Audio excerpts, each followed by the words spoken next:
Good morning. Sometimes in your life, you have to stand up to the authorities and big business, and you have to say what you feel. And as you all know, sometimes you put your head above the parapet and you're going to be shot at. It's as simple as that. This morning, up comes the Kennel Club again, going after everybody who uses an e-collar. And they've now done the research, scientific research, and they say that they can prove that it's not a good thing for dogs, and the best way to train dogs is positive treat training only. Okay, so what I'm going to do is I'm going to run down this list in front of me, and I'm sorry I'm reading it on here because it just made me so angry with the way big business manipulate people, and the government will fall for it because big business have the power. And yet, how many dogs are going to get put down? How many dogs are going to get moved from home to home because people won't be able to get the best out of them because we're not educating people in the right way? So it says, the Kennel Club, the UK Kennel Club, you disgust me.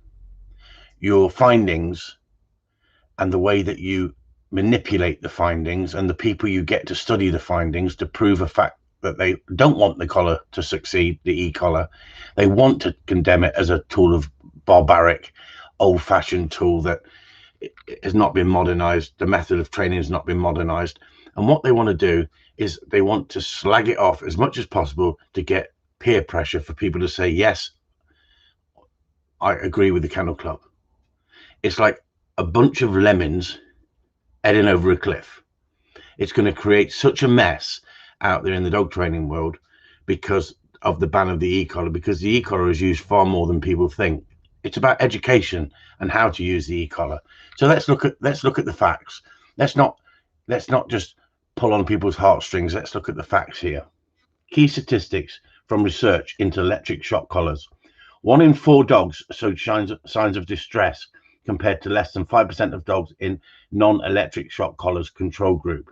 DEFRA Commission study. Okay, well, who did the test? Have they ever used collars before? Did you condition the dog? Did you teach the behavior? If you know how to use an e-collar and you use it on a low stim and teach the dog what it means, right? We don't teach any behaviors with the e-collar, but we have to get the dog used to the e-collar. You just don't put an e-collar on a dog and fry a dog. So why do I say such things? Because number 2, it says 1 in 3 dogs yelp at the first use of electric shock collars. There's your breakdown instantly. 1 in 3 dogs yelp. 1 in 3 dogs yelp at the first use of electric collar, and 1 in 4 yelp at sequence uses. DEFRA Commission study. So that means you're not using the e-collar right in the first place, doesn't it? Because I can guarantee, and you can study as much of my work as you want, or you can come here and I'll put a collar on dogs left, right, and center and show you that dogs do not have any effect on a collar if you condition the e-collar in the way we show you. It's all about education. For all those people who've got dogs that are clearing off, not coming back, and they've lost control because the dog has taken over, it's because you've showed them love and affection. It's because you've pampered them like pets, that most of them are.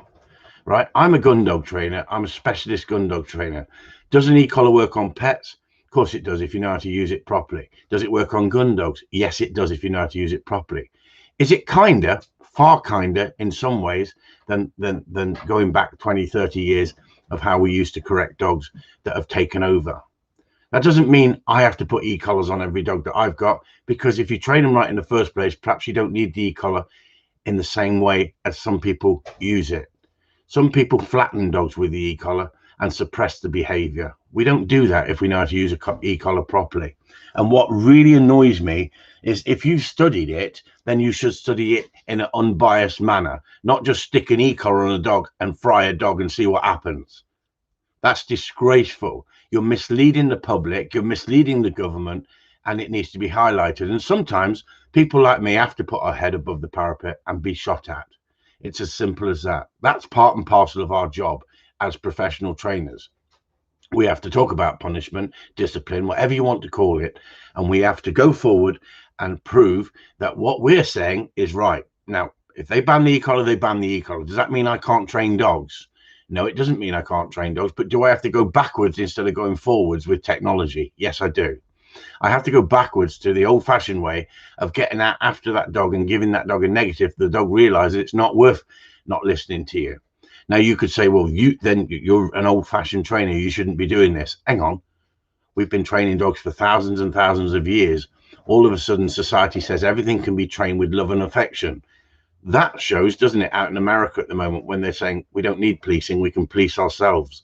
We don't need to be dictated to. We can run our own towns. What's happening? You're getting more problems with looting, killing, mugging, because people take over. They need discipline in life. That's exactly the same scenario as dog training. Calls from 015793. Exactly as dog training. Can you take that, please, out there, please? You just take it out there and answer it, please. So it really annoys me because I love watching and listening to science and study. I love listening to it because I want to learn as much as possible. I'm open-minded. I want to learn how to get the best out of everything in dog training. I'm willing to change my method of training if you can show me a way that's better. You need to show me that way, not just talk about it. If you talk rubbish about a subject to somebody who knows what they're talking about, they're going to rip you to pieces. Why aren't you debating with people who know what they're talking about instead of bringing in people? I watched a program the other day with that stupid vet, the same vet they bring out every time on TV, the TV vet, and he tells you what to do in these situations. And they were talking about puppies, and they were talking about people going out and buying puppies, and what you need to do. You need to make sure all the jabs are done. You need to see the mother and the father. You need to do this. You need to do that. He was being totally unrealistic. So many people do sell puppies without any jabs at all. It's down to the new owner to have the jabs on the puppy. It's not the law that you have to put the jabs on the puppy, because if you're going to put the jabs on the puppy, you wouldn't be selling at 8 weeks old. You'd be selling dogs at over 12 weeks of age by the time you've had your second jab. People take the puppies at 8 weeks of age. This is a vet. This is a vet telling us this, a TV vet telling us this, that you take your puppy and it's got to be inoculated and it's got to have its injections, else the person who's selling you the puppy is not ethical and not doing it properly. It's an absolute load of crap, right? Because people take puppies at 8 weeks of age. You shouldn't have them any sooner, but that doesn't mean they've had both their jabs. Some people give them the first jab and some people don't. Some people say they've been with the mother, they've not been off the premises. It's your job now to take them to the vet, get them examined to make sure they're healthy. Your vet's done it. If you're a good breeder, your vet's examined them, so you know you're passing on good quality stuff at 8 weeks. Why 8 weeks? Because we put the microchip in them and we have the proper documentation. If we dock the tails, if they're working dogs. At the end of the day, it makes me very, very angry when I listen to this psychobabble that they put up on TV to manipulate people. Yes, there is a problem with this virus thing and everyone's going out asking silly money for puppies and it's become a money-making scam. But it's another thing that they haven't got right. And so I'm talking today and I'm so angry about the fact that the Kennel Club is manipulating people big time. So it says here, 73% of the public disapproves of the use of shock collars on dogs. Well, they would if you keep feeding the rubbish and the lies that you keep putting up. That's the big problem here.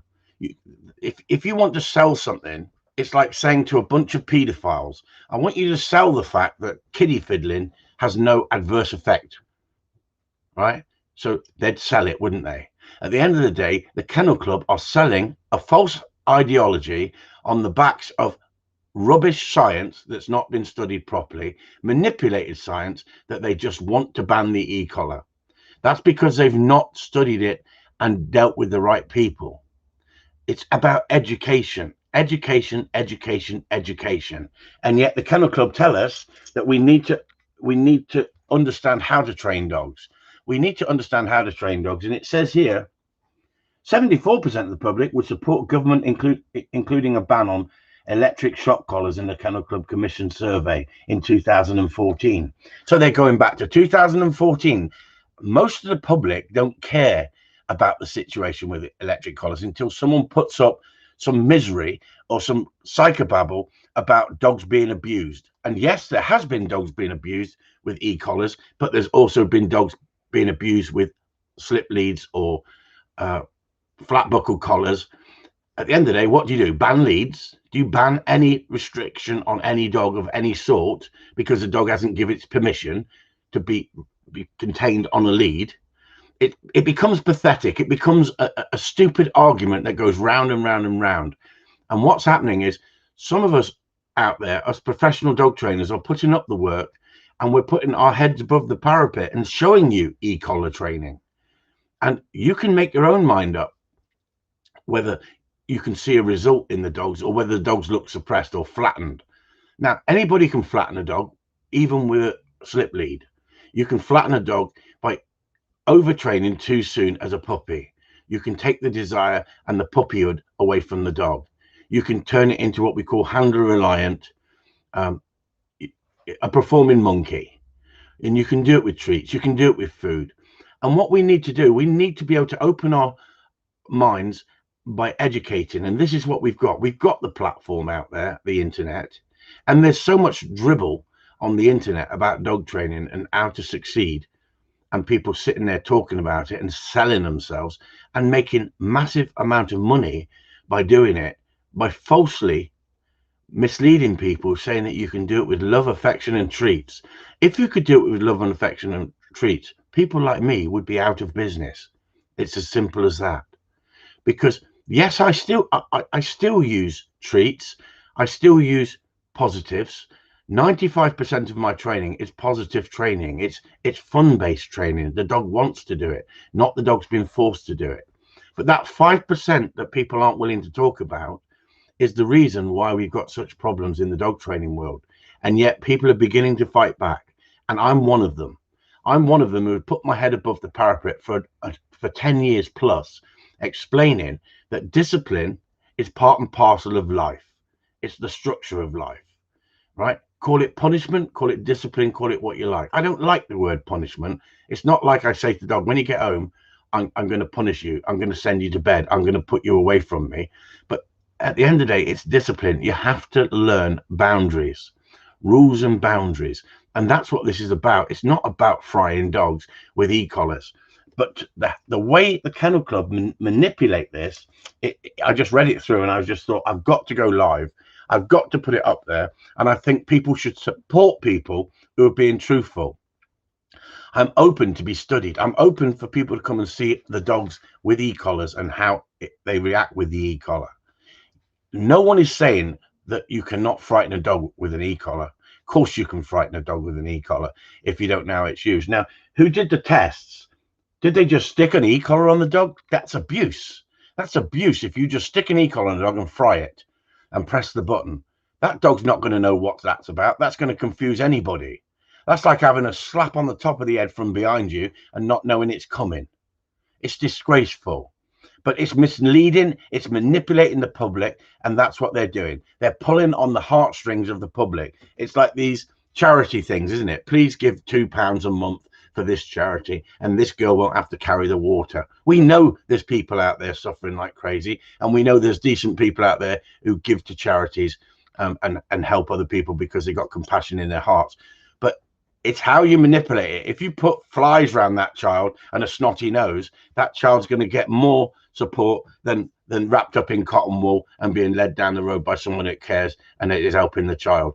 At the end of the day, it's exactly the same. They are peddling the ideology, what they want to peddle. I'm not saying there's not people out there suffering. I'm not saying there's not dogs out there suffering. There are dogs out there suffering. They're the people who need to be exposed for mistreating dogs. And you'd think the Kennel Club, the RSPCA and the big organizing bodies would get on with that rather than trying to change people's minds with a pack of lies through research. So this is on the Kennel Club website itself. The problem: electric shock collars are worn around the neck and deliver an electric shock either via a remote control or automatic trigger, for example, if a dog barks. Electric shock collars train dogs through fear of further punishment, having received the shock when it does not perform what is asked of it, rather than from a natural willingness to obey. So you're telling me that giving a dog food is a natural willingness to obey? It's bribery. You become a vending machine. And the dog comes to you for the food. It doesn't come to you because it naturally wants to do the behavior. What it's doing, it becomes a vending machine. Now, where are the videos out there? I've been saying for 10 years, put up your videos, show us your dogs under temptation, under great stress, in the situation of that we put them in as specialists. I'm a specialist gun dog trainer. Is it easy to train a pet dog? No, because a pet dog has got more distractions than a gun dog working in the field if you only solely work it in the field and train it for that purpose. If you then start taking it into Tesco's car park, and then you take it into the park where the ducks are on the lake and all this sort of stuff, if you haven't trained it right, it's not going to listen to you in the same way as a pet has to go through so many different obstacles and distractions and environments and still come out the dog's listening. Now, the thing is, as soon as you put a lead on a dog, you restrain a dog. The dog's not staying with you voluntarily because it says, I like to be with you. I don't need a lead. We put a lead on to control the dog. We contain the dog with the lead. Now, some dogs pull, some dogs don't pull. Sometimes it's because people have trained them, and some dogs are driven and some dogs aren't so driven. And it's exactly the same as when I'm training dogs. The majority of dogs that come here that have got problems, it's because they've been overloved, they've been over pampered, they've been treat trained, and they've been spoiled, and they've taken over. I have to turn the mindset around with those dogs and get the best out of those dogs. I don't go straight into discipline. If I went in straight into discipline and the dogs never had discipline, it would wonder where the bloody hell it was. So what happens is I have to win the dog over. I have to assess each dog individually, and I have to use the right correction at the right time. But what I do is get into the mindset of the dog through gameplay. 95% of training is gameplay. The 5% that people don't want to talk about, because that will lose them business because of peer pressure from other people who have got no understanding. Unless we show it, how will you know that it works? My videos were up there for everyone to see. 3.5 million views, over 7,000 subscribers. The positive only groups didn't like it. Why? Because I was getting a following by showing how to use correction, discipline, and gameplay, and food, and the e-collar. Motivation tools that I use from my toolbox is part and parcel of how I educate people. And people have, it's changed mindsets of people. People have come on because of the hatred out there that people peddle by editing my videos and only putting up slight bits of discipline at the right time, and not the whole video explaining why we've done this, how we've got this. And what's happened is people have come on there looking for that car crash. Let's see this bloke being abusive towards dogs. And what they've done, it's changed their mindsets. They've gone, I got pushed over to your site because of the nasty things people say on the internet about you. And then I realized, wow, this bloke can train dogs, and these dogs are happy, and these dogs enjoy training. And that's what this is about. It's about education. And we have the format now. We have the internet. We need to be honest with people, open and upfront. If you don't like my training once you've watched it and you've seen the results I've got, then that's up to you. But have an open mind. Have an open mind before you criticize. Have an open mind and think to yourselves, why are so many people using his methods if everyone thinks it's abusive? Everyone doesn't think it's abusive. It's a small percentage of people who open their mind. That's the problem. Some people believe that, you know, if you're not giving your dog everything, the dog's not going to like you. The more you give the dog, it's like having children, that sometimes the more you give them, the more you spoil them. There's a balance. There's a balance, but you don't shut a child away. You have to educate. It's exactly the same with the dog. You have to educate. So I could go on for absolutely hours reading this absolute dribble from the Kennel Club of Great Britain. I used to support the Kennel Club. I used to promote the Kennel Club because I think without the Kennel Club, it would be the wild, wild west out there. But do you know what? With the claptrap that they're putting up lately, we'd be better off without the Kennel Club. And I think we need to break away from the Kennel Club with all its crap and all its, it says here, look, it says that existing research has highlighted the detrimental impact ECCs may have on dogs' welfare. May have. See how they put that? May have on dogs' welfare. These studies have focused on psychological effects and the impacts of learning through use of electric shock collars. Who have they studied? Who have they studied? Have they just put e-collars on dogs and seen the effect they get? Or have they actually studied someone who gets results and you can actually watch their videos and see a dog transform from being a naughty, out of control dog to a happy, balanced, well-behaved, enjoyable dog to take out? We give dogs freedom by teaching them the behaviors that we want. And all we do with an e-collar is we teach the behaviors first. And all we do with an e-collar is overlay it and strengthen those behaviors with the e-collar. And it's a game that we're playing with the dogs. That doesn't mean we will not turn it up if we have to, but when we do turn it up, because we've played the game with the dog and the dog knows the concept of the e-collar and the behavior that we've taught, by pairing them together at the right time, brings it together. It's like baking a cake. You know, you've got to mix the ingredients first before you actually start to put it in the oven, and then you get the result. But if you don't mix it properly, or you don't get the right temperature, that cake's going to fail and it's not going to rise. It's not going to look good. And that's exactly the same as dog training. You have to understand the principles of the fundamentals of training and building it up in stages. And that's what we do. We build it up in stages and we educate the dog. And I'm getting fed up with the claptrap out there. And I think that we've got to stand up and fight back, because if we don't, there's going to be dogs put down all over the world big time. Because what they're trying to do, they're just selling a false ideology. And it's like saying smoking's good for you. That's what they told us, didn't they, in the 50s and 60s? Smoking's good for you. Real men smoke. And then they found out smoking's not good for you, but some people still smoke. So it's a matter of choice. And at the end of the day, you do not have to put an e-collar on your dog if you don't like e-collars. But I think the statistics are very, very low on the fact of how many people have been prosecuted for abusing a dog with an e-collar. Very, very few. Why? Because it's not a big problem. It's not a massive problem. It's about education. And the more we stand up and put our head above the parapet and show how to use these e-collars in the right way, the more we educate, the more you push it underground, is people won't be able to talk about it. It'll be a subject that's shoved underground but still used. And that's where you're going to have real problems. Because if you're not educated how to use these tools, then those tools are for fools.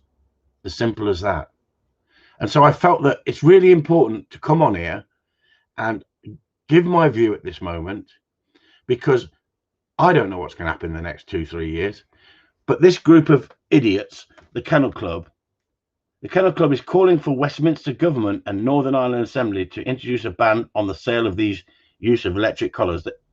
The Scottish Parliament has announced a ban on these devices, and the Welsh Assembly introduced a ban in 2010 as part of the Animal Welfare Act. And the Welsh Assembly agreed that there was enough evidence to prove the banning of such devices would improve animal welfare.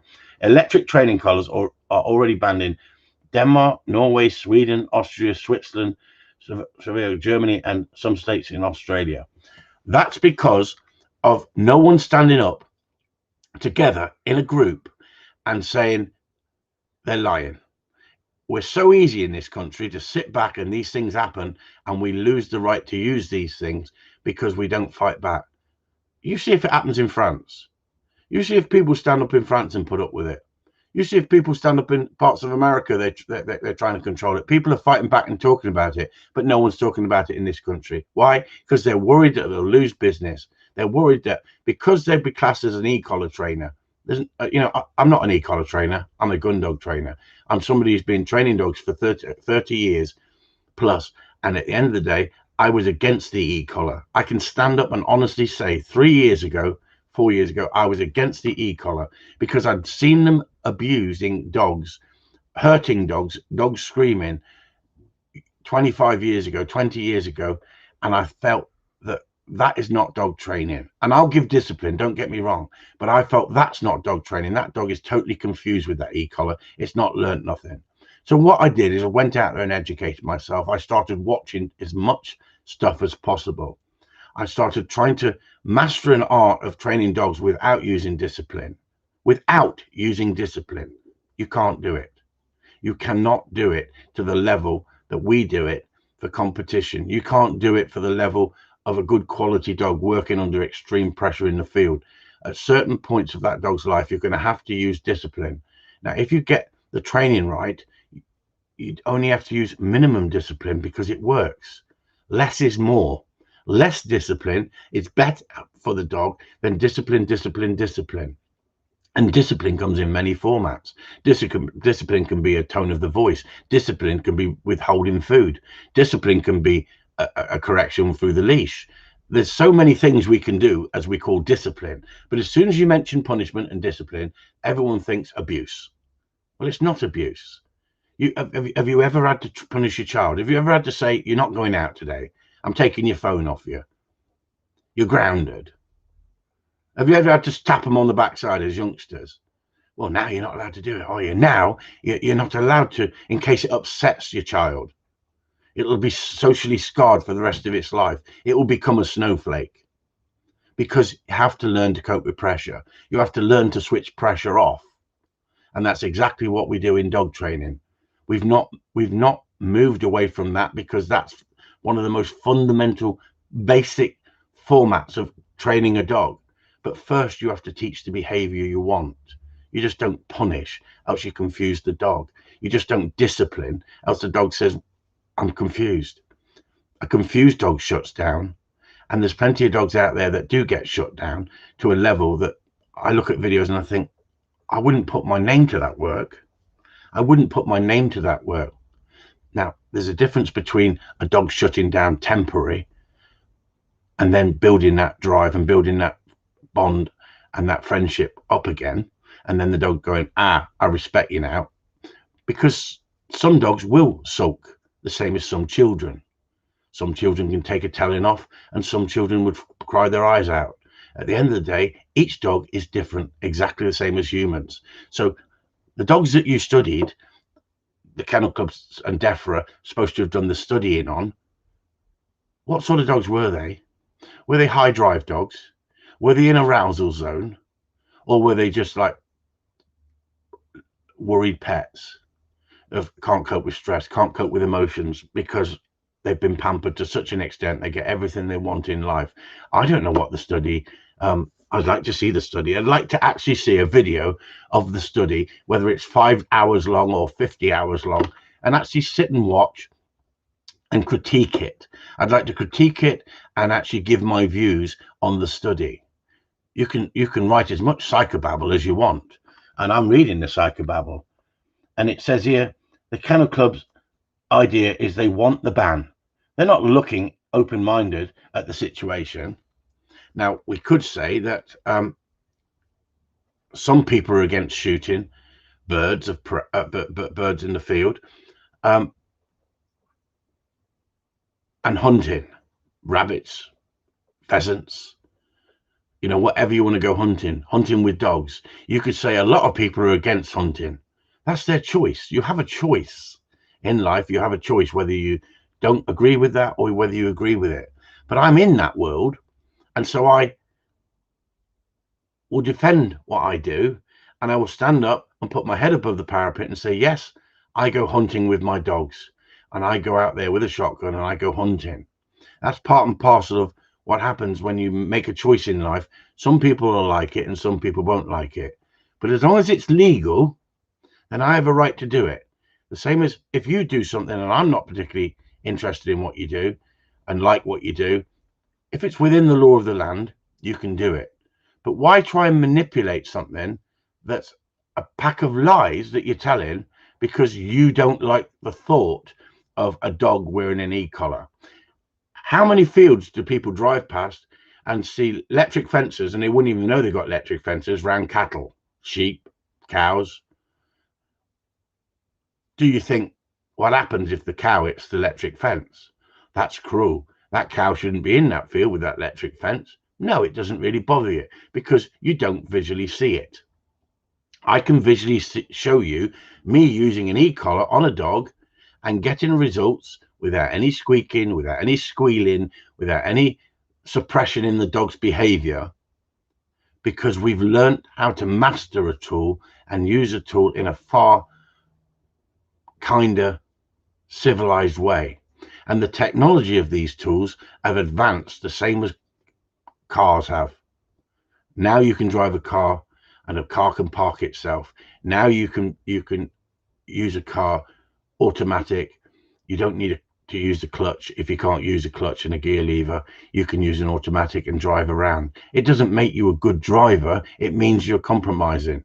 But with the tools used in the right way, shown by experts who get results and don't suppress dogs or frighten dogs into submission, then why don't you look at the true evidence? That's what I'm saying. Look at the true evidence instead of looking at the bullshit. And that's the problem, isn't it? We're being misled by the government. They manipulate you into what they want you to believe.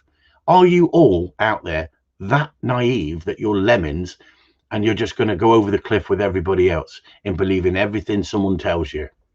The problem is it's manipulating it for their own gain. What's going to happen to animal rescue centres when they ban the e-collar? They're going to fill up with more dogs. What's that going to do?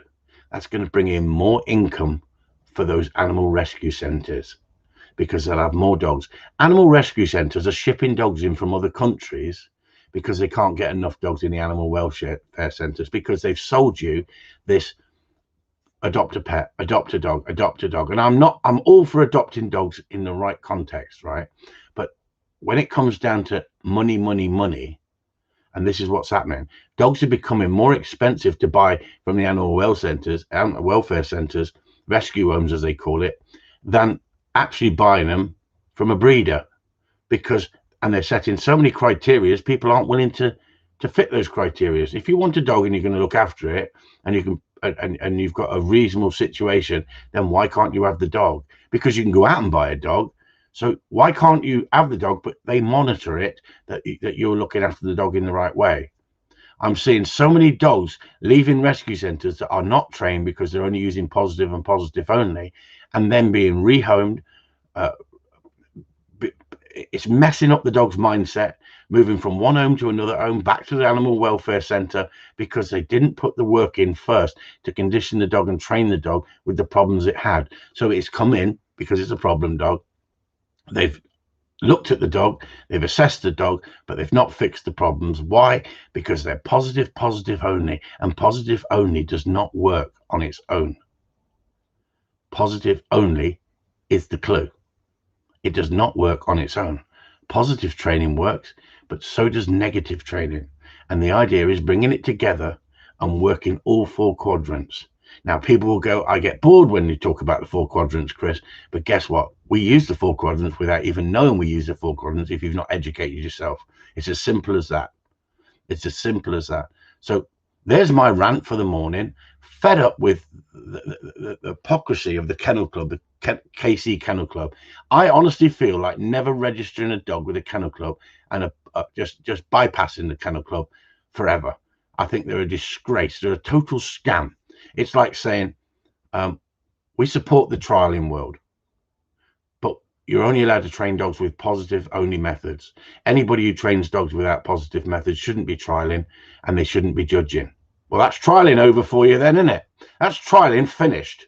That's test and trialing finished, because you'd have a bunch of soft dogs with soft who haven't got a clue, and that's the way we're going if we're not careful. Why can't the professional dog trainers stand up and say, in the Gundog world, we use discipline at the right time, but we don't abuse dogs. These are the results we get. Because that's exactly what it's like. You go on a training seminar with a proper Gundog trainer, he should talk about discipline, or she should talk about discipline and correction at the right time. It doesn't mean you abuse a dog. There is plenty of people out there who don't know how to use discipline, and that's the ones we need to educate. We need to educate the ones that don't need to know how to use discipline in the right way, because some abuse it because they think they're going to get results by using discipline, because people talk about discipline. But if we don't show how to use discipline and we don't talk about it and correction, how the hell are we going to move forward with the dog training world? The dog training world is a complete and utter mess. You've got film star dog trainers on the internet talking such claptrap that it's misleading everybody. We need integrity. Anyway, I've got to go. I've got work. Someone coming here in a minute. So thanks a lot. Chris Upton signing off. I don't know if it'll do any good, this, but at the end of the day, I think if we don't stand up and say something against the Kennel Club in this situation, then we deserve to lose the tools that we try to work with to get